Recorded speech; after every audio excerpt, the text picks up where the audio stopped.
Okay guys, mayroon tayong solution guys kung yung car nyo ay laging dinadalaw ng daga.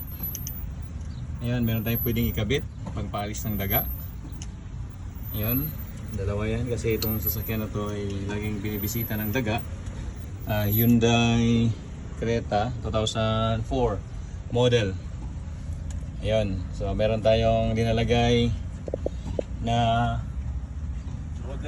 rodent repellent. Ayan, so rodent repellent guys, mabili lang natin sa Temo, Amazon at kahit saan pang online. So madali lang ikabit natin. Ito, meron siyang positive negative. Okay, ito positive negative direct to the battery. Tapos may fuse na rin kasama guys. Ayan. Then meron ito switch to. Switch off or then switch on. So pag i-on natin, ayan siya. So tumutunog. Pag gumagana siya, tumutunog. And then may certain time din siya na mag-stop. So at least gagamitin natin siya within 8 hours. Okay lang, hindi ma-discharge yung battery, hindi siya malakas sa kuryente. So the same dito. So natin.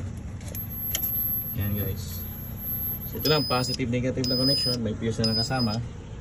So rodent repellent. Yan, pang-alis ng daga.